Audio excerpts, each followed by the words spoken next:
Amapiano, fortissimo. Des ghettos aux dance floors internationaux. Ce genre musical tout droit venu d'Afrique du Sud fait bouger la jeunesse du monde entier.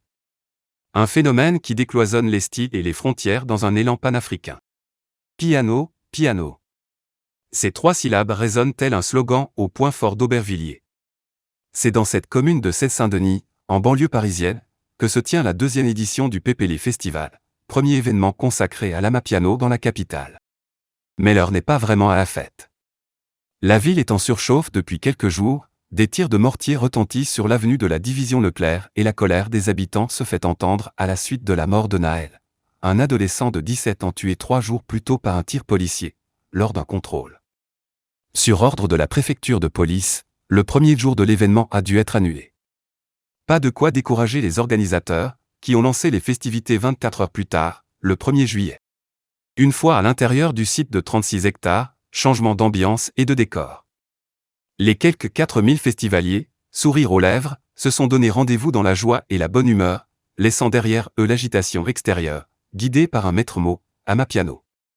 Terme signifiant « plein de piano » en langue zoulou, en référence à la présence de synthé jazzy qui caractérise cette house music tout droit venue d'Afrique du Sud.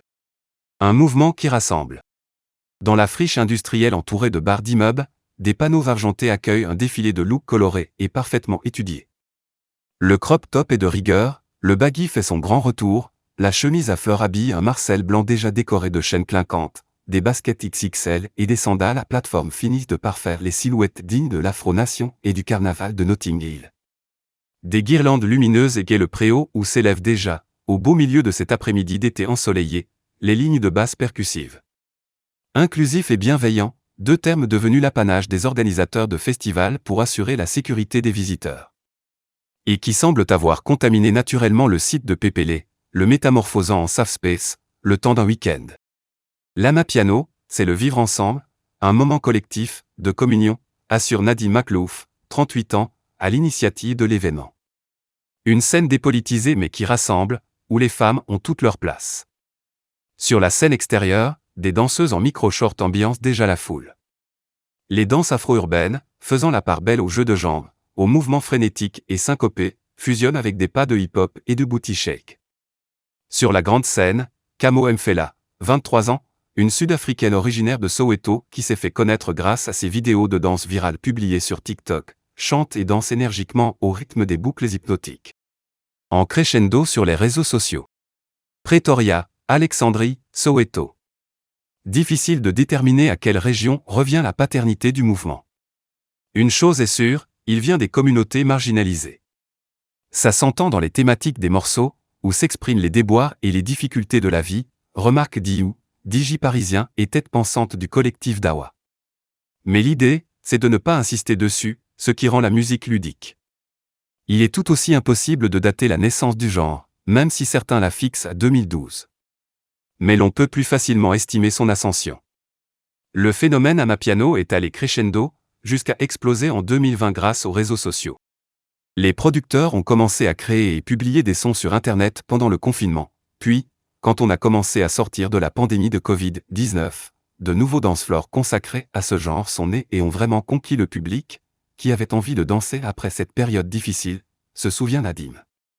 Même constat pour Diou. En Afrique du Sud, la durée de vie moyenne des genres musicaux est de 8 ans. L'amapiano aurait dû vivre le même destin, sauf que la pandémie a transféré le genre sur Internet, ce qui a permis aux gens d'avoir le temps de l'explorer, et aux majors de voir le phénomène grandir et de faire signer les artistes. C'est le premier genre, après l'afrobeat, qui a réussi sa percée en Afrique. Mélange de cueto, de deep house et de jazz, l'amapiano repose sur des rythmes répétitifs, doux et lents, de 110 à 120 BPM maximum, accompagné de kicks et d'une version synthétisée des tambours traditionnels. Un brassage qui a su séduire une audience métissée, fédérant autant la communauté afro, fans d'afrobeat, que les aficionados d'électro.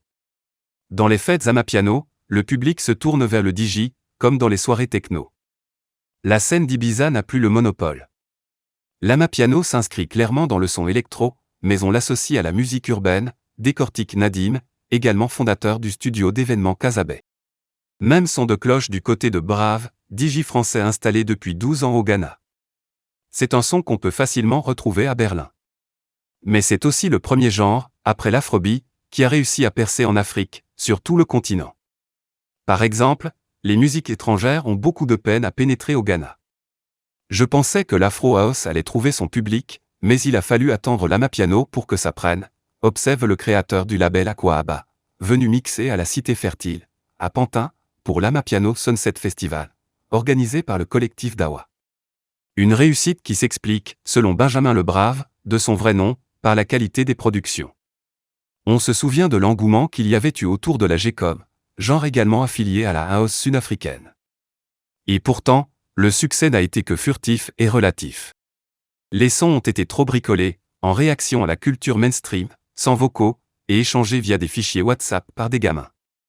C'est pour cette raison que ça n'a pas duré. Le succès international de l'Amapiano s'explique par une production hyper pointue. Derrière les sons se cachent de vrais beatmakers, comme Kabza de Small ou DJ Maforiza, sorte de DJ Khaled Sudaf, capable d'identifier les stars de demain, reconnaît le DJ, même s'il se dit déjà assez par une scène qu'il trouve surcotée, sans doute parce qu'elle a su trouver sa recette pour devenir une musique strictement festive et commerciale. Un mouvement panafricain.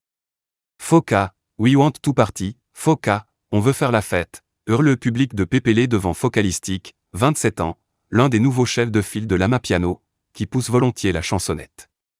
Sur la scène, le chanteur originaire de Pretoria déclame ses textes en spitori, slang de sa province. Ce n'est pas une langue officielle en Afrique du Sud, et pourtant mes morceaux touchent toutes les communautés du pays. C'est un son qui unifie la nation et au-delà, assure celui qui a effectué une tournée mondiale l'année dernière, de l'Europe aux États-Unis, en passant par l'Afrique de l'Est et l'Afrique de l'Ouest. J'ai joué en RDC, un pays ultramilitarisé, et pourtant, grâce à l'Amapiano, on a réussi à faire la fête, se réjouit-il. On vient de la même famille, et ce, à travers le monde. Même Beyoncé a sorti un morceau Amapiano, relève l'auteur du tube Castar, qui, depuis sa sortie en 2021, a cumulé quelques 10 millions de vues sur YouTube. Car bien qu'apolitique, la scène distille un message panafricain. Les Africains-Américains matinent leur R&B de boucles Amapiano, les Ghanéens teintent l'azonto des mêmes nappes électro-sud-africaines, idem pour les Nigérians, qui osent le mélange d'afrobeat et de house des ghettos. Et le phénomène ne touche pas seulement les anglophones. À Pépélé, alors que Focalistic enflamme le public, une silhouette gracile, crâne rasé peroxydé, déboule sur la scène. Une tête bien connue du public français. MHD, le petit prince de l'afro-trap, a lui aussi mesuré l'ampleur du phénomène et a signé un titre en featuring avec celui que l'on nomme le président Astrata, du ghetto. Le duo est prêt à mettre le feu avec Fire, près de 230 000 vues en seulement 9 jours. Également contaminé par la tendance, le rappeur franco-congolais Youssoupha. Il sortait lui aussi un titre en hommage au genre sud-africain en 2021, tout simplement intitulé Amapiano. Je perçois l'Amapiano comme un mode de vie, une musique qui ne force pas, qui coule d'elle-même, a-t-il analysé dans le documentaire Music That Move, Amapiano, produit par Spotify. Lorsque vous mélangez l'Amapiano avec de la musique marocaine traditionnelle comme le gnawa, cela relie les gens. Et lorsque vous introduisez des instruments en direct, ils adorent, car cela change la culture, a de son côté observé Flomide, un DJ marocain. Même en dehors du continent et de la diaspora, l'Amapiano fait des émules. Pour preuve, les Japonais de Tio G-Com se sont eux aussi frottés à l'exercice. Devenu l'une des exportations les plus fortes d'Afrique au niveau commercial, le mouvement sud-africain voit ses artistes sur la scène mondiale. Les écoutes sur Spotify ont cru de plus de 563% au cours des 2 dernières années. Avec plus de 920 millions de streams en mai 2022, les titres d'Amapiano répertoriés sur la plateforme suédoise ont, depuis, largement dépassé le milliard.